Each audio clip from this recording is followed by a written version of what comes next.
everyone. Good afternoon and welcome to our LinkedIn Live event, a conversation with CPAS. So we're really excited to have you here with us today. What we're going to be doing is discussing issues about the pipeline for people of color, achieving leadership status in the profession and other opportunities, things that are crucial to really achieving the goals that we have of increasing minorities in the pipeline, and as well as getting minorities into the corporate boardroom. So we're going to be taking questions from the audience. If you have any questions, please feel free to use the chat function.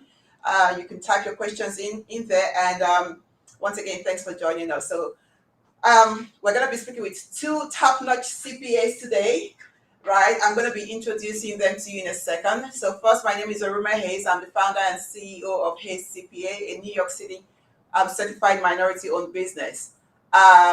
So I am also a current board member with the New York State Society of CPAs, chair of the AICPA Private Companies Practice Section Committee, as well as a NABA Regional Vice President, Eastern Region. A little bit of fun fact about myself: I ran and I completed the 2010 marathon, and just this past year, after the tax season was over, I was able to participate in the New York Brooklyn Half Marathon. So let's get to meet our guests. Could you please introduce yourself and maybe share a little fun fact about yourself? Let's start with you, Bill. Okay, my name is Bill Aiken. It's a pleasure to be with you today. I grew up in the Harlem community. We now call it the Village of Harlem.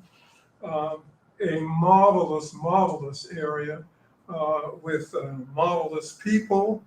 It was a community of struggling families. We had little money, but there was a lot of love. And you wouldn't believe it, but there were 200 kids in my block. Wow. On 114th Street between 7th and 8th Avenues. But we had an absolutely marvelous time together. Right. The community was largely, I would say, probably 99% African American.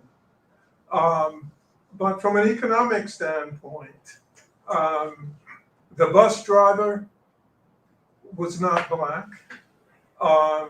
The grocers, the vendors,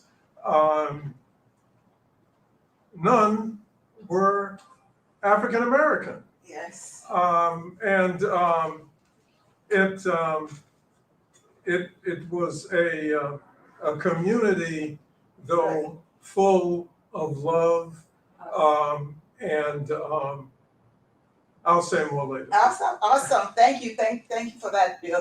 Please, J. Michael, I know everyone knows about you, knows who you are, but please, if you could give us a short intro and a little bit of fun facts about yourself, if you like. No worries at all. I get a lot of questions about my J. Michael. J stands for James. My dad was called James, so I was always called Michael. So that's why I use J. Michael Kirkland. I'm a CPA, CGMA. If you want to learn a lot more about me, please go on LinkedIn and look at my bio. I will say I grew up in Westchester, Mount Vernon, New York. And what Bill said about Harlem is a bit true about Mount Vernon. But when I was a kid, it was Black, Italian, and Jewish. But we were separated by the train tracks. And as Bill said about Harlem, most of the stores and grocery stores and the businesses were owned by white folks, particularly Italians and Jews and Blacks, so service those stores. I went to Fordham University, and a fun fact about me, I'm a big Yankee fan. It might be a big embarrassing to say today, but I love my Yankees. And I was a big Yankee fan. Was the operative board. Okay, well, I guess that seems like a story for another day. We'll need to find out what happened.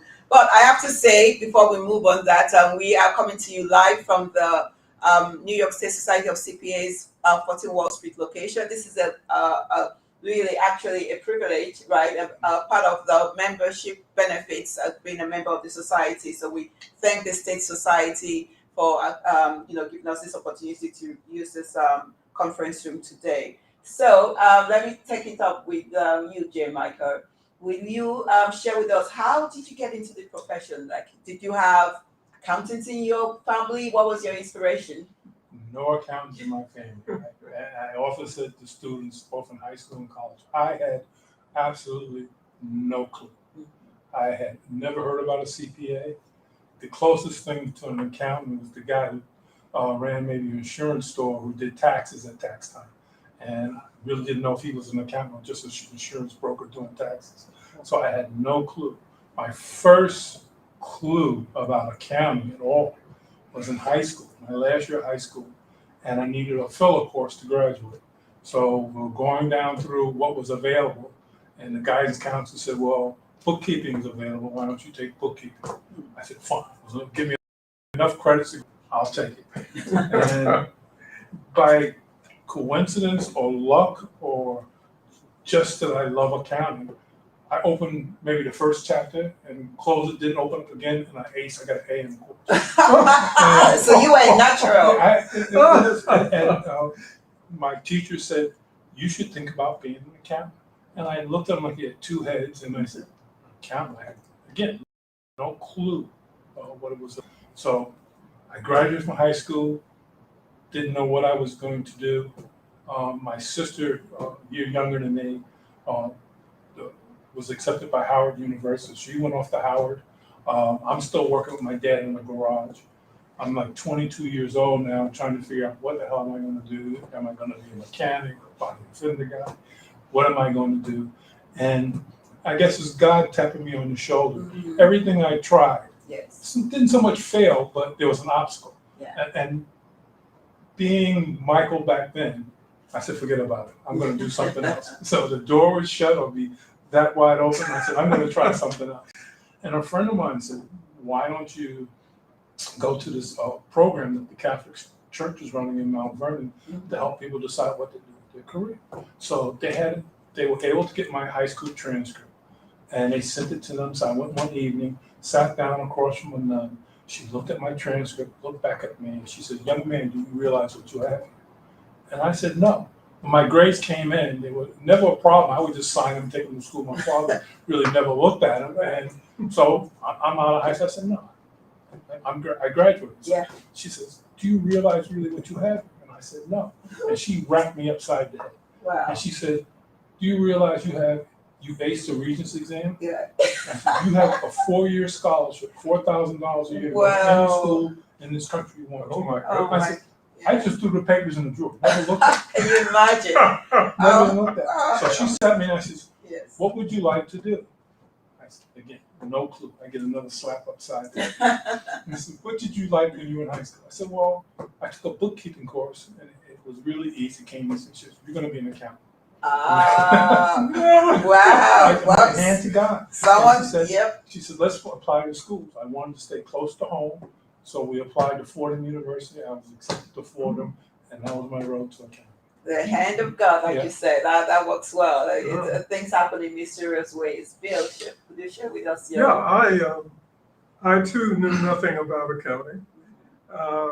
What took me in that direction was that I had an uncle who gave me his Underwood typewriter. Ah. And so I became the fastest typist in my junior high school. That caused me to go to Seward Park High School where they had a commercial course. I took the commercial course, and then I decided, well, I'll put in for accounting because I took the accounting regents and I did well in all. And so I prepared an application and sent it to City College. City College sent it back to my school saying, we don't have accounting here. They didn't bother to tell me that Baruch School was part of City College. Oh, yeah. And that is where I should send my application. But my thinking is that they saw my address. Yes.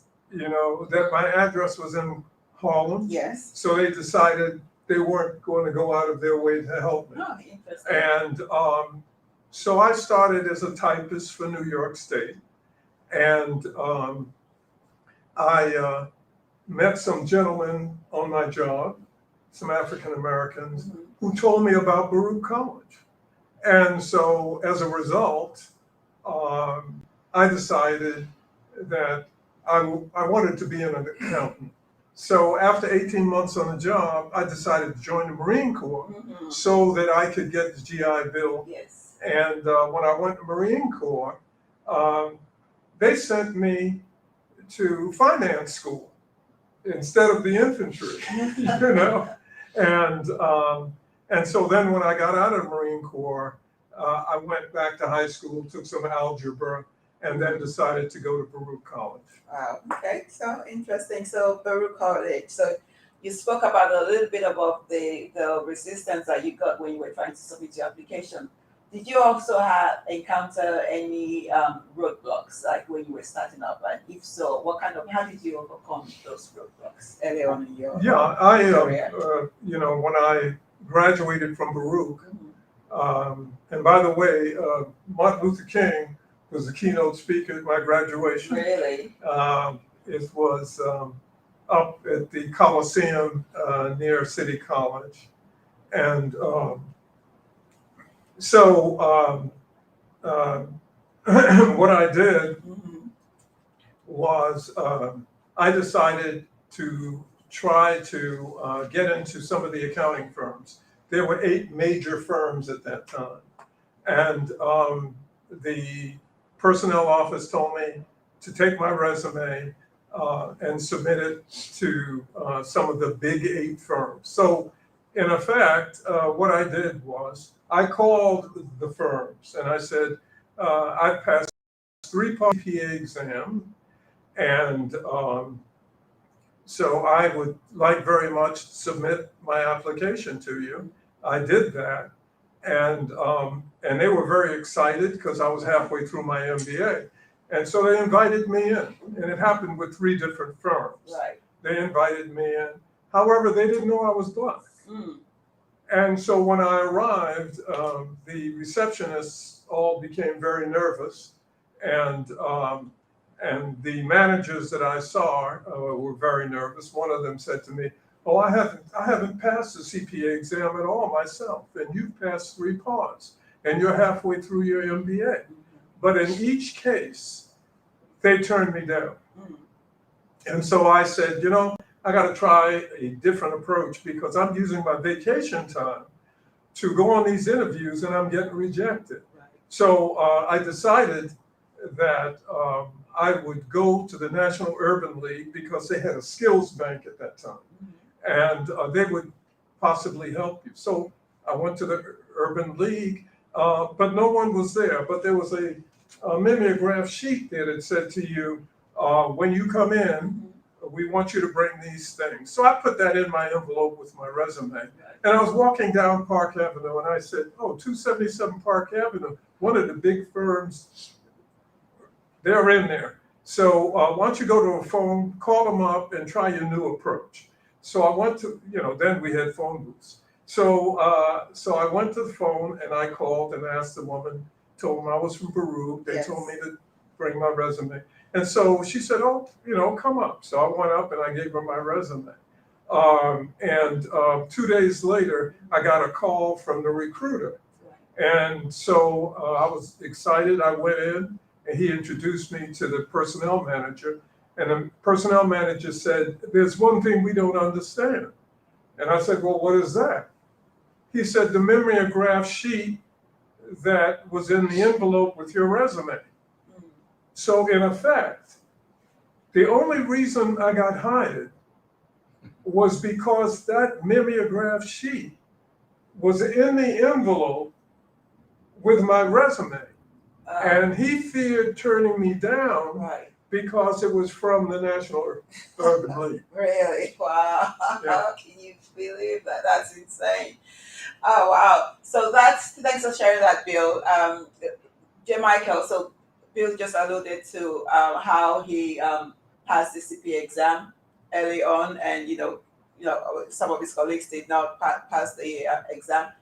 We have gone through the CPA exam as a work through the years. So since 2015, we now have this requirement that for candidates to become licensed, they have to have 150 credits. Now, also starting next year in January next year, we're having the CPA evolution, in which candidates have to pass the 3 core parts and then take 1 discipline. So there's a lot of changes. Can you give us a little bit of historical context as to how the exam used to be, and what you see? Maybe folks are struggling with the new platform. I'll start off by saying I would not want to have to take the exam today. Okay. So, and that is very true. When I took the exam, and I wasn't as in tune to the exam as Bill. I was already hired by Arthur Andersen. Mm-hmm. I was working full time. I was going to Ohio, Connecticut, running audits in Brooklyn, New York, and I had not even thought about taking the exam. And I had made senior fairly quickly, and one of the managers that I was working with said, you might be put up for manager pretty soon, but you're going to have the exam in your pocket to make that happen. And so now all of a sudden there's pressure to take the exam. So I signed up to take the CPA exam, and I passed, I think 3 parts right away. It was like theory, business law, and audit. Boom, done. The part I had problems in, and what I'm taking the history of, there was 4 parts: audit, theory, business law, and problems. Mm-hmm. And for the life of me, I couldn't get past problems. So being a very conservative individual, I hedged my bet. I said, you get promoted or out with CPA firms. So I said, I should start looking for another job, because if I don't pass, they're not going to put me up for manager, and I'm probably going to be asked to leave, even though I was doing very well. So I started looking around for a job. That's that history. So the CPA exam has evolved. That 150 hours came in, I believe, and it's my own personal view, to keep pace with the change in the business area. And that was to give CPAs a level playing field with our competition. And there's a lot of competition, and more today than it was back then, but to make us, again, competitive against other people trying to get into the CPA business, not so much doing audit, but consulting, tax, and the other things that we use to fortify our business. So that 150 hours, I believe, was crucial to keep us a level playing field for candidates with CPAs coming into the business. Again, evolution had to change again because of technology. And now today with AI, ChatGPT, and everything, big data, small data, all that has changed the way we do business, and primarily it's changing the way we do audits, it's changing the way we do tax return, it's changing the way we do consulting. So everything a CPA will put his or her hands on, that business area has changed due to technology. So we had to change. We had to change to keep pace. One point I'll point out, I'm on the New York State Society Council. So I was part of the council meetings, and I was also a board meeting when these things were discussed. Was I concerned about it? Yes. Did I see roadblocks, particularly around the cost and education level, particularly for minorities? Yes. But I also believe we had to change it in order, again, to keep pace with competition. It had to be done. So I look forward to CPA evolution. AICPA is working on a lot of avenues to help candidates pass the exam, learn about the exam, to train. But for minorities, I think the biggest hurdle for us, to me, it's not so much the learning, because we have the tools, we have the wherewithal to do it. It's the expense side and time. A lot of our candidates, Black and brown, have to work. Many of us have other obligations. They're helping the parents, their mother or father, even for single parent family, to take care of the siblings. They may be parents themselves, which makes that journey even harder. So I appreciate that. So you're trying to work, raise or take care of family members, and go to school. Now that's a really tough journey. And we have to try to find ways to help these candidates get through that. And that, in my humble opinion, comes through financing, reaching out to those students and showing them different tools they can use. And different organizations from NABA to state society and organizations like them that can give you support in order to achieve your success, your goal of becoming a certified public accountant. Yeah, I completely agree with you. Like all of the changes that have been made, it's all been for the better of the profession, and we've gone through a lot of evolution. And now CPAs can practice. We have reciprocity. That's one of the benefits of everything being standardized across the different states. So let's talk about another thing that happened lately, which is the Supreme Court's decision about admission to colleges. Do you have any thought? I know it's still a new thing. It's still a recent incident or occurrence that we're still trying to wrap around our heads around it. But we have seen some things happen recently, like some of the DEI chiefs that are in big corporations. Some of those positions are no longer available. Some of those departments are being closed. What are your thoughts as to the possible impact of this decision on our profession? Well, I'd like to share a few expressions that came about with respect to the rulings of the Supreme Court.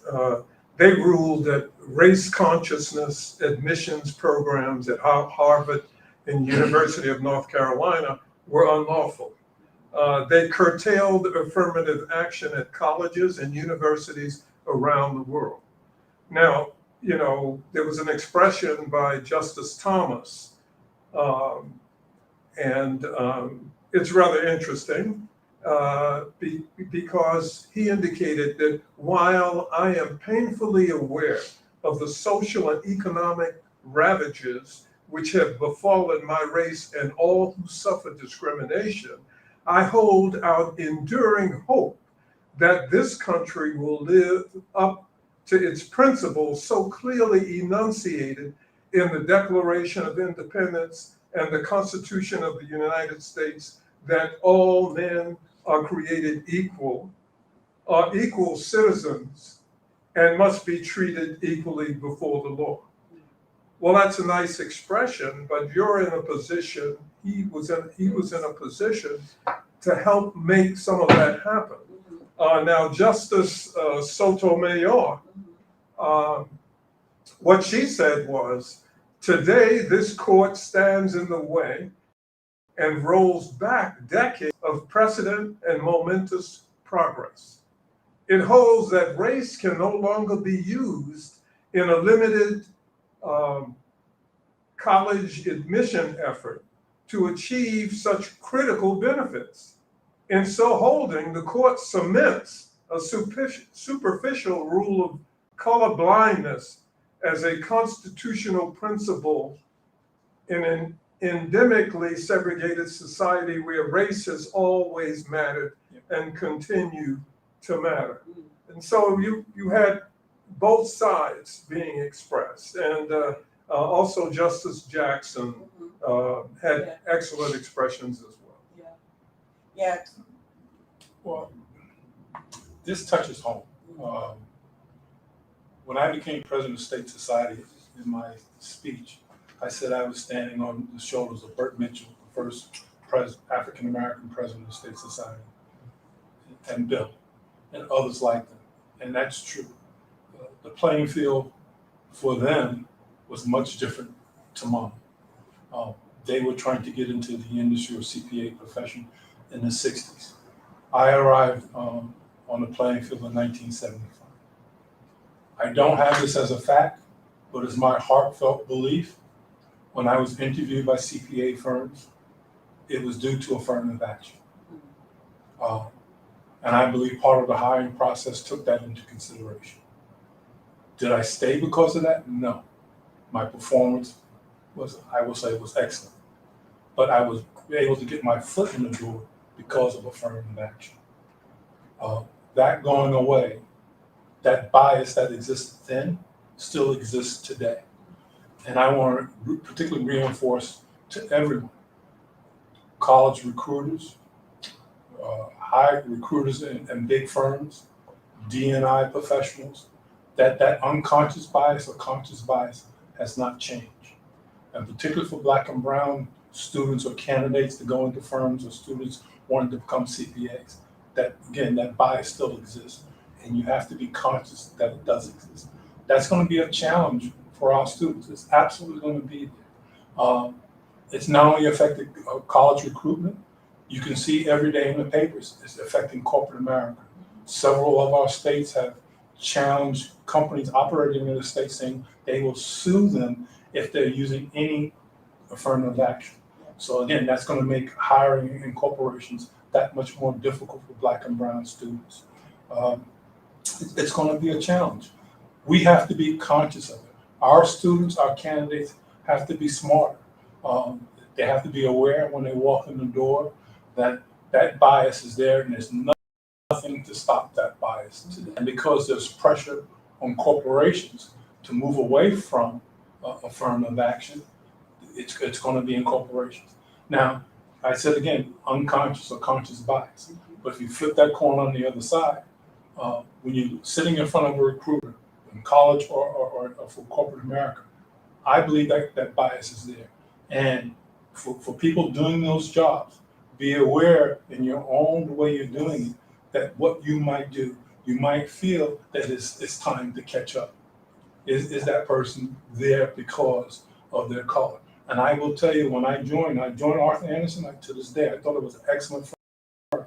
But my first couple of years before I had proven myself, I cannot tell you how many times I was asked, what school did you go to? Mm-hmm. Yes. How did you get that job? Yes. Why are you there? Mm-hmm. You know, yeah. Who do you know? Yes.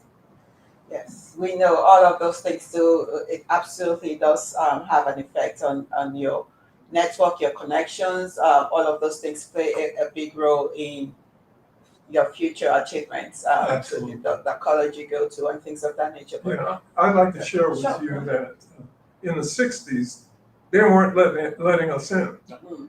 You know, we were really being blocked. He mentioned Bert Mitchell, who became the first Black president of the New York State Society of CPAs. Well, Bert and I were studying together at Baruch. And we used to, go to libraries on the weekend. We'd go to his girlfriend's house on the weekend. And as I indicated, it was a time when you couldn't get in. So what Bert did was he prepared 100 resumes. And this was like, I'd say 1965, 66. And he walked to about 100 CPA firms and handed in his resume to them. And he got one offer out of all of those. And he was able to get a job at that time with J.K. Lasser, okay? Subsequently, what he did was he formed his own firm, which still exists now. And he became a serious leader in the public accounting profession. Right. Yeah. For those of you who do that know, that's Mitchell Titus. Yes, Mhm. yes, indeed. Yeah. So you actually, you have something you follow with next to Bert, but Mr. Mitchell, you were also you alluded to this, a past president of the New York State Society of CPAs, and you have served in a lot of different positions as president of different societies, committees, as well as a board member. So how would you say and you've been very, very focused on giving back to young folks, giving back to the community. What has been your inspiration and what keeps you going to be able to give back to underrepresented students? Well, I feel extremely blessed. As I said in my story, when I started, I had absolutely no clue what I was going to do with my life. And then by happenstance, and I would say God touched me on the shoulder, my life was changed. And it was changed because of this profession. A story about myself that I'm in the gym this morning, and one of the people I see every morning in the gym, we were talking about the markets and what was going on. And I was talking finance to her, again, to talk about the ratings for big banks. And I said, yeah, well, I was trying to explain that to her. And then she said, you know, I said, I get investment advisors calling me all the time. And I said, look, I understand. Well, I said, I worked on Wall Street for 30 years. I ran risks. And I said, I understand what's going on. It's not to brag about myself, but I said, I've cushioned myself, planned for this because I'm a CPA. So that's what you do.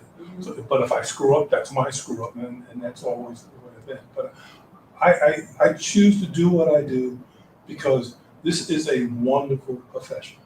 And it's not only because you become a CPA, you put that license, you put that on your business card, you put that in your life, and there's so many avenues opened up to you. You not only can become an auditor, which is, you not only can do tax, and that's most of us what we think about, tax or audit. But my 30 years on Wall Street, I did none of that. Yeah. I started off doing accounting policy, and fast forward, go back when I was in high school, I was always told I couldn't write. So now I'm working for a bank, I'm writing corporate policies. Then I moved from that to do business consulting, which is where I made most of my bonuses and my money, working on deals with bankers and traders, helping them do deals properly. And when I say to students, and I got this from my grandmother who kept us as children in the church. As a matter of fact, an Indian student reached out to me the other day, what should he do? And I said, well, first and foremost, have high ethics. Do not do anything that will jeopardize your license, anything would make your family ashamed. Do not ever do that. And I said, be aware that can come across in your career. Somebody may ask you to do something you know it's absolutely wrong. So save your money, be prepared for that day that you can walk out the door. But I love this profession for the doors that it opened up to me. And it's, again, I will say it's a bit of bragging, but I said on another call, someone's interviewing me for something. I love walking into a room and people looking around. Who is this black guy walking?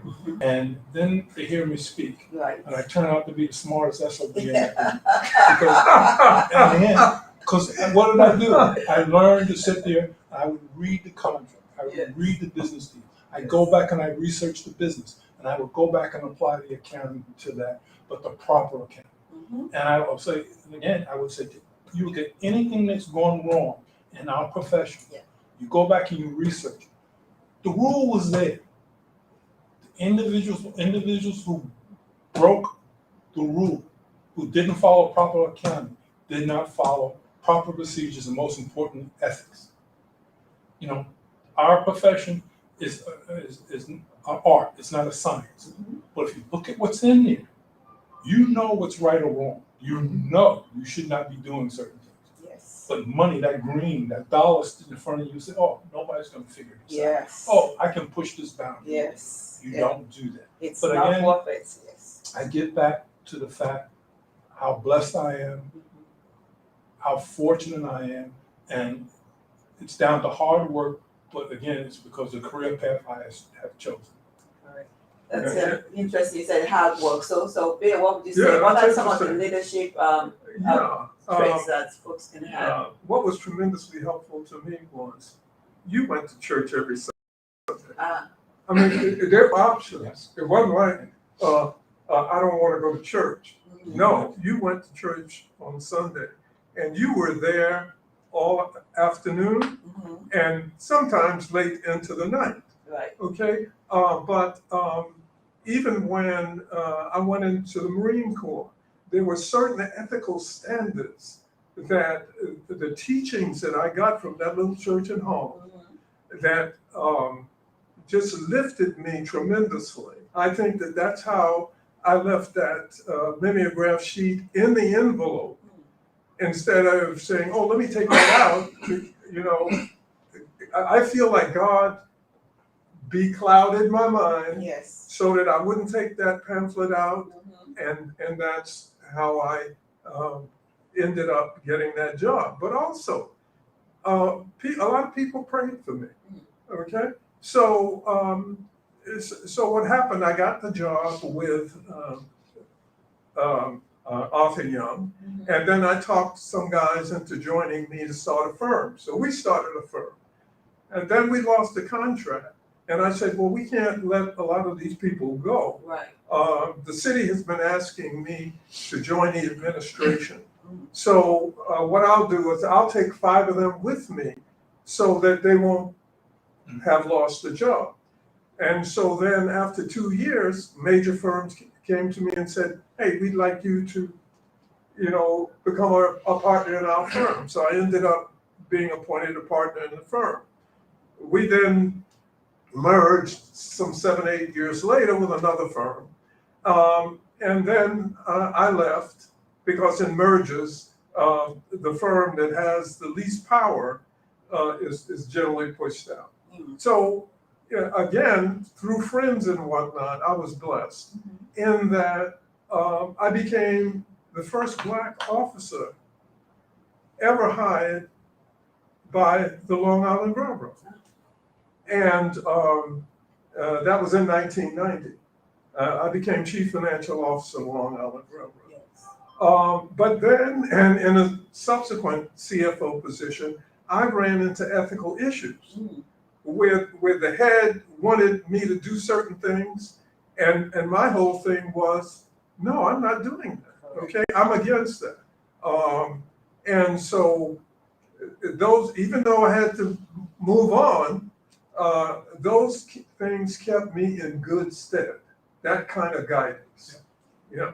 That's really important, having that ethical, setting your boundaries and doing what's right, having that integrity. So, Michael, I remember a while ago, back when we used to have in-person activities, we attended a committee's event, committee cake night or something. That's what they used to call. And I think I interviewed for another article I was writing at that time. And one of the comments that you made to me is that sometimes folks don't show up. We talk about people of color, BIPOC people, Black, Indigenous people of color, getting into leadership positions, showing up. What do you think firms should be doing to help promote more minorities up to leadership positions, as well as we ourselves? What can we be doing to make sure we step into those roles? Well, let's take a step back and put firms here or corporations over there. Yeah. It starts with the individual. And that's why I made the comment to you.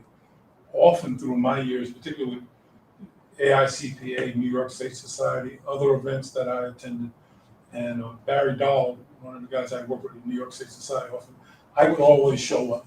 No matter what it was, I would show up. And I would look around the room and I would say, oh, Black and brown people. I said, I know they're part of the agenda. I know they're members or they want to be members, and they're not showing up. How do you ever expect someone to recognize you or think about you if you're not in that event? That's part of networking. That's part of the good old boys club. If you're not there, first of all, you're out of their minds in the first place. But at least if you go there and you put your face in front of them, they think they're aware. I'll tell you this story. There was a young lady who I still mention to this day. I don't know how she found my name, and she wasn't a member of State Society, but she was looking for a job. She had lost her job. And she was working in an office. And she says, Mr. Kirkland, how can I find a job? I said, are you a member of the New York State Society and a non-for-profit committee? No. I said, how stupid can that be? And she looked at me, I said, that's stupid. I said, join the State Society and join the non-for-profit committee. And if anybody gives you any headaches, you put my name down the reference, you tell me. She joined. Then she said, she saw me, she says, yeah, I joined, nothing happened. I said, did you go to a committee meeting? Well, I called in. I said, again, that's stupid. Go in person. Yeah. Sit there and introduce yourself. So she finally went to a meeting. Yes. She sat down next to a not-for-profit accountant, CPA. Yes. And he introduced himself. She said, I'm looking for a job. And she had to have a resume. She gave it to the gentleman. Yes. The next day, my hand to God, he called her, offered her a job. And she calls and tells me, I said, what did I tell you? Exactly. What did I tell you? Exactly. So important. I said, it's not always going to happen that way. Yes. But I will tell you, If you go to LinkedIn and look at my bio, there's not one thing on it didn't happen. Yeah. Because I didn't show up. I was there. I was in their face. And I'll tell you something else. I was never too bashful to ask. Yes. As my grandmother would say, you're already at zero. You don't have it. So what's the harm in asking? That's right. You've got nothing No to matter lose. what it is. And I still do the thing today. Yeah. I was in the back in the mail room. There was a book laying there. The gentleman who came and helped us, the book, I said, can I have one of those books? He says, no, they're always accounted for. And I said, listen, I'm not bashful. I'm not ashamed. If it's there and I want it, I'm going to ask for it. So, and I said, Yes. no harm, no foul. That's I'm right. not ashamed. Nothing. So I will tell you, Yes. all on the call, go out there, particularly in this after COVID environment where we're still afraid to meet people face to face. Fist bump. Yes. Shake their hands Yeah. like this if you're afraid. Yeah. But go to the events because you cannot say today, well, they didn't think of me. Well, Yes. what did you do to make them think of you? Exactly. What did you do? Sure. And even in corporate America, again, I don't want to tell you, but this is a true story. Okay. And this is I was working for Bankers Trust Company. I was hired from them from Arthur Anderson, and I started doing accounting policy. And then, well, first it was just accounting policy, and then became accounting policy and advisory. So I started doing advisory work, and my policies. I had hired 2 other guys to work for me, and I was head of the group, and we had finished writing all the policy for our section. So I would go into my boss almost every day and said, "I'm bored. I want something else to do." And she would offer me all kinds of jobs doing accounts payable, accounts receivable, SEC reporting. I said, look, I ordered those while I was Arthur Anderson. I don't want any part of that. She says, what do you want to do? I said, I know it when I hear it. You haven't said it to me yet. So then one day I walk into her office and she says, you're back in again. I said, yes. Is there anything else you can tell me about a new job for me? She says, no. But she says, Michael, you're becoming a pest. She says, we got this guy in London who wants to come back to the States. He just got married. He wants to leave London to come back to the States. Yes. And we don't have a job for him here, and we don't have anybody to replace his job in London. I said, well, I'll take his job. She says, you don't even know what he does. I said, anything he can do, I can do. You can do it. There we Being go. the God, that's what I said. Wow. I walked out of the office. 2 days go by. I go back into the office. Yes. And I said, did you call the controller? She said, no. I thought you were joking. I waited. I said, call. I'm not leaving. There we go. She called him in the office.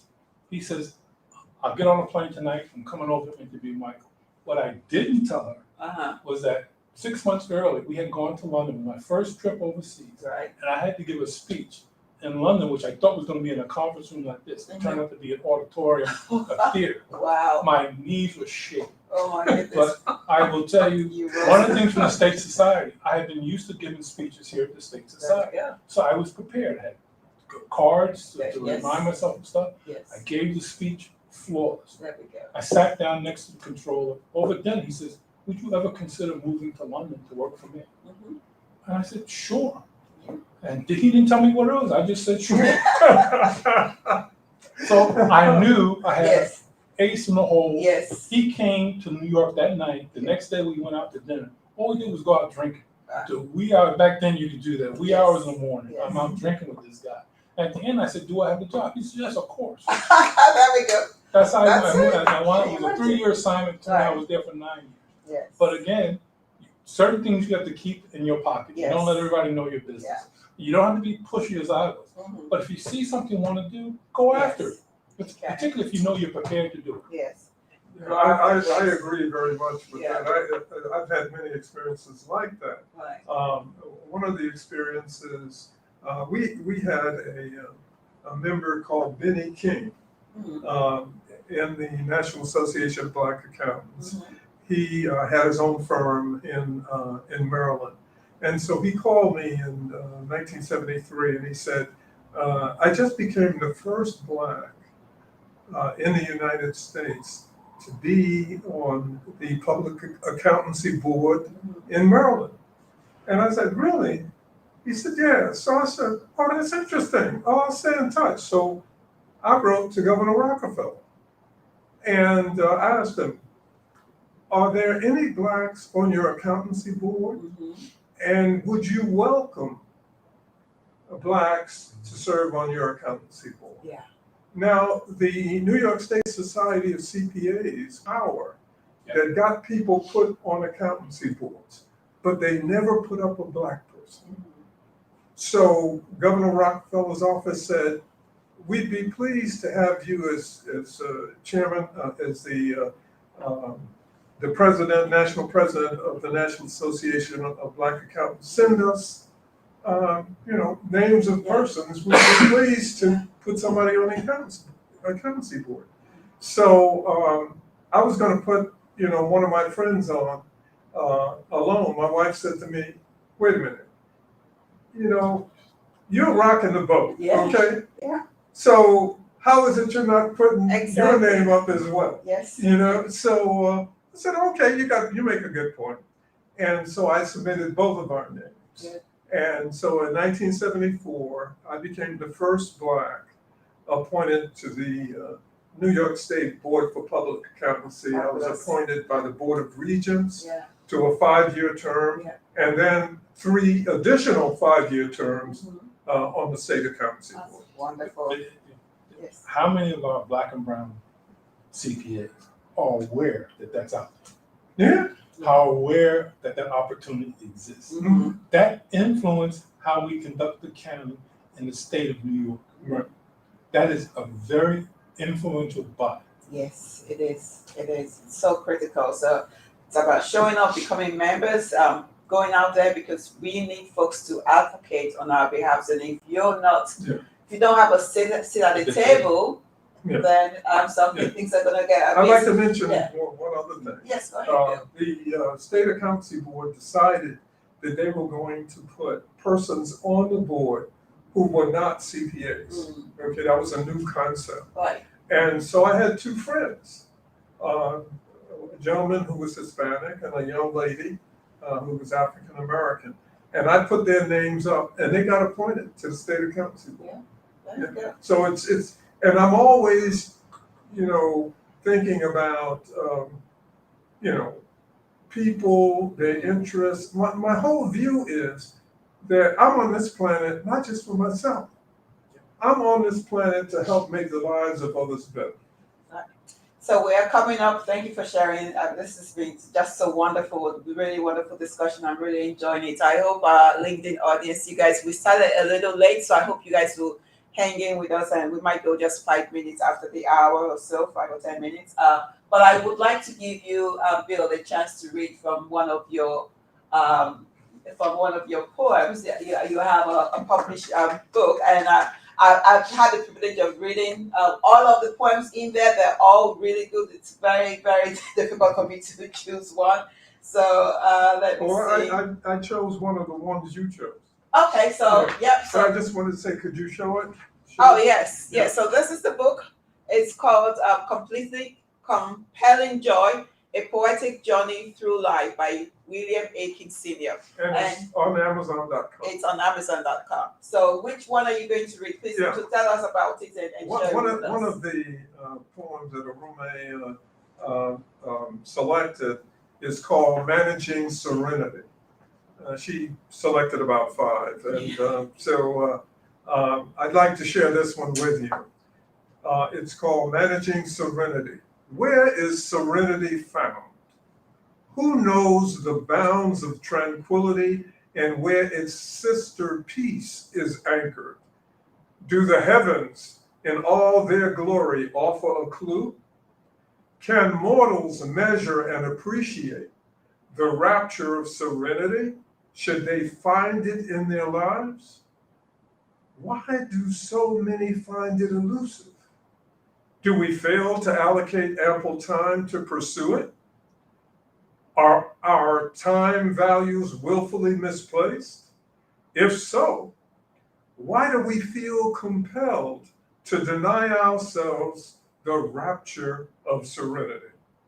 Is serenity too awesome for us to contemplate because it requires a visit with oneself? Are our lives fraught with ambivalence when we consider the depth of this matter? Could it be that the foundation of serenity is happiness, and happiness evolves out of a loving spirit? Could serenity be a gift from God, since God is love?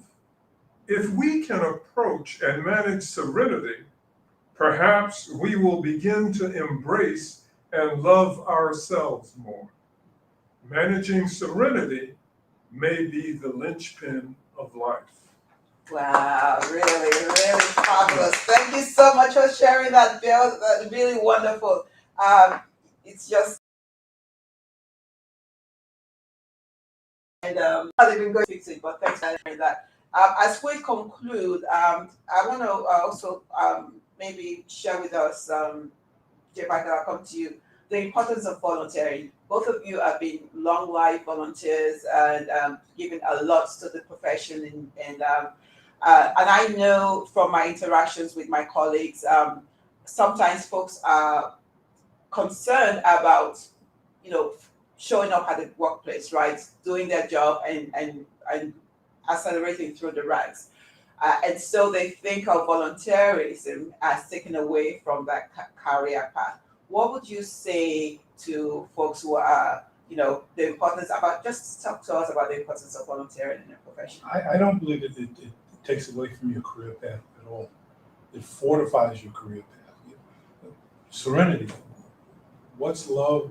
Where do you find peace?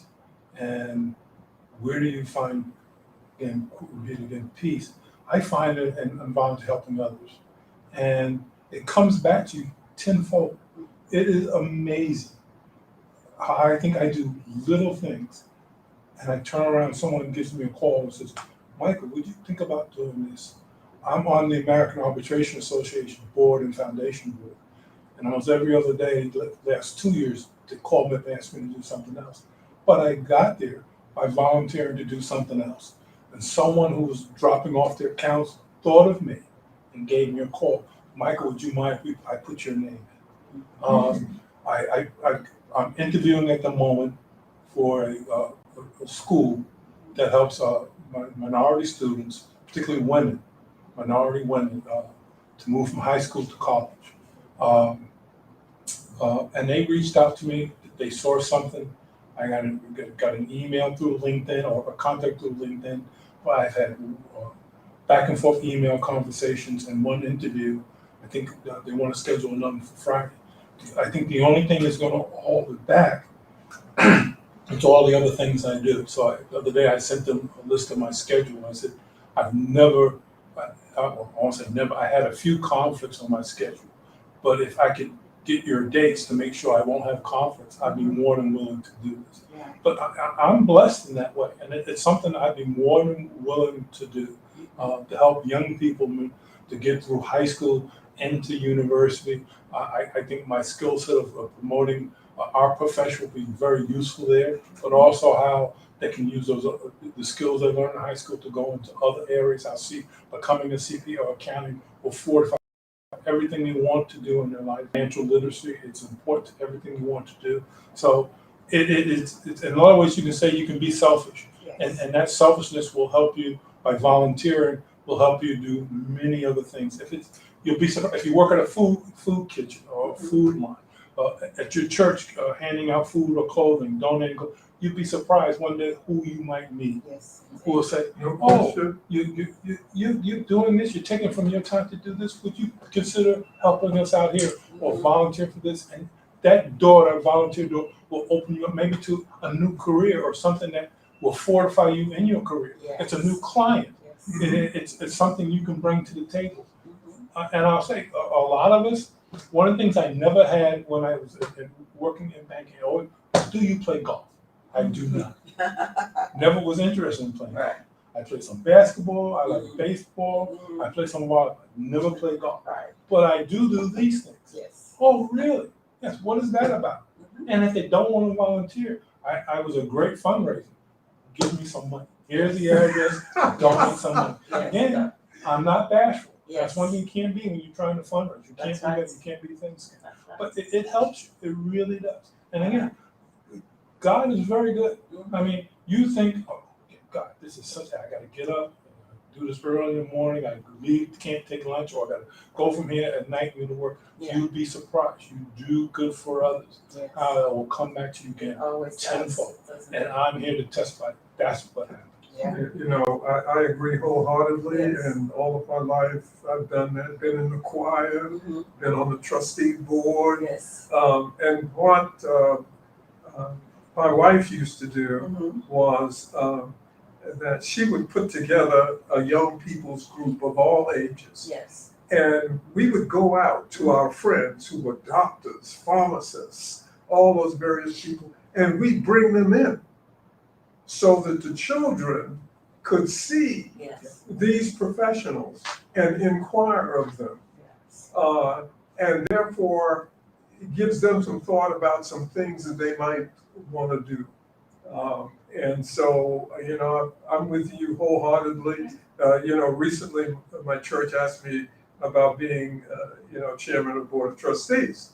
And, you know, at first I said to myself, man, you know, I'm trying to slow down, Right, you know, yeah. I'm There's trying no to do such thing this. as slowing down, And right? the next thing came to me and said, listen, if God asks you to do something, You've got to show up. okay, Yes, indeed. and he will help you do the other things Yes, it will. that you want to do. It will help you get there. Yeah. So we are at the top of the hour, and I want to be mindful of the time of our audience members. So I like to end with a little bit of round robin, based on one of my favorite interviewers, James Limpton. So what is your favorite word, J. Michael, if you have one? I say confidence. Confidence. I love that. Confidence. Perseverance. Perseverance. That's another one. Mhm. And mine, I think I like yes. If we get an opportunity, I want to go with yes. What is your least favorite word? Can't. Can't. That's a good I one. would say no. No. Yes. Always, yeah. I like those two. So let's do another one. What was the last movie you saw, J. Michael? Oh Lord. It's been a while. That has been a while. Yeah. I haven't been to. Oh God. I honestly, You I cannot can't remember. think So of it. It was a movie. I'll have to say for seniors, but I can't. Maybe because I'm a senior, I can't think of the name of it. My wife and I went to it.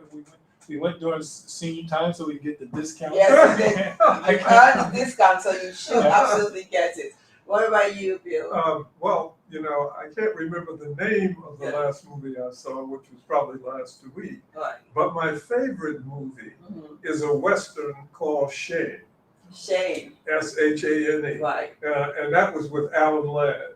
Okay. What a fabulous movie. Nice, Yeah. nice. Yeah. I haven't seen any movies lately because but folks need to know accountants. Don't listen, don't take this that the accountants don't have a life. We accountants, we do have a life. It's just lately I've been a little busy myself, so I haven't seen any movies. What about the last book you read, Bill? Okay, one of the last books I read was about blacks migrating from the South to largely Chicago and other places. And I think it's something about roads. Boy, I can't think of the name, but it's a very well-known book and an interesting story, because if you didn't read this kind of thing, you would have no idea about the migration that has taken place in many places. And I think over the last 15, 20 years, talking to many of my friends who've retired, I've seen reverse migration. Right. I've seen more people now returning to the South, doing very well economically. Yeah. Great. Jim Michael? Well, I think maybe it's not the same book. The Green Book, about a musician who wrote about traveling through the South during the 40s and 50s, I believe. There's only certain hotels and certain restaurants black people go to. I read a lot of history books. That's with Margaret Thatcher, and a lot of I donated most of my accounting books and history books. I kept a few, but it's Margaret Thatcher. There's a book on fraud. I'm reading at the moment, and matter of fact, somebody recommended it to me. I haven't finished that yet, and I read a lot of religious books. Okay. And I'll say that again. Mm-hmm. I say that because what you can take away from that is not only ethics, Yes. but it's some of the stories that you get, you can apply this to day-to-day life. And it's really interesting how the Bible and religious books, you read something and say, that just happened to me, or that twist that people do. And you learn, there's things in there like, there was a book I read once that says, you don't banter with a fool. Mm. So I think you don't argue with a fool. Yeah. So when that happens, you think something, either you can get very abrupt or you just walk away. And that has served me well in my life. I just walk away. And so those are sayings that I've picked up from the Bible. Yes. And I've read the Bible cover to cover at least 4 times. Oh, wow. And Wow, that's a good one. Not that I'm a devout churchgoer, but there's always wisdom in there you can take away. How do you like Proverbs and Ecclesiastes? I agree. Yeah. So the last book, this is easy for me. The last book I read was actually this book, Compelling Joy, because I had to read it to prepare for this poetic journey through life, written by our very own William Aiken Sr. So the very last question: what other profession, would you have liked to have had if you could not have been a CPA? Would you have attempted in your life? I was recently asked that over dinner. I'm a member of a group of guys and women who get together at least once a quarter, African American Latino investment bankers. We have a state dinner, and probably the oldest person in the room. they asked me what would I want to do, and you'll be surprised. I think what I would have done was a military career and join the Marines. And I often think about that, what my life would have been, or I was watching something that should I have taken that path. Interesting. What about you, Bill? Yeah, I'm so sorry that I couldn't, I wasn't afforded an opportunity to play piano. Oh, piano. Yeah. Oh, interesting. I've attempted a couple of times, and I haven't given up. Yeah. It's never too late. You're still here. It's never too late. So, any final thoughts that you'd like to? I'll start with you, J. Michael. You'd like to share with our audience members? Well, I would say often we hear when they talk about the pipeline, particularly for African Americans and Latinos coming to the profession, and we talk about the long hours, the hard work, sacrifice, and that sort of thing. But again, what I've learned from the Bible and from religious books that I've read, in history books, biographies and autobiographies, nothing good comes without hard work. The journey requires hard work. There's no easy road. And if you think back to what particularly your grandparents and their parents had to go through, it is nowhere near the difficulties you're going to have today. That's Right. So your journey, you might find it's so difficult, but just think about the past, and you will say this is a cakewalk. Absolutely, no question. Yeah. And you, Bill? Thank you. Well, I have a favorite scripture in Proverbs. I think it's in Proverbs 4 or Proverbs 3. In all thy ways, acknowledge him, and he will direct thy paths. In other words, the idea, don't lean to your own understanding. Yes. Okay? Because, we can think, we know, but we don't. I love that. In other ways, acknowledge him. So, and with that, this wraps up our fireside chat. Please let me know if you know of another CPA you would like for me to interview on this on the series. I will work to make it happen. I want to thank our guests, William Aiken and J. Michael Kirkland. And thanks for the invitation. Absolutely. Thank you both for being here. And for the rest of you, have a fabulous day. We'll be in touch. Cheers.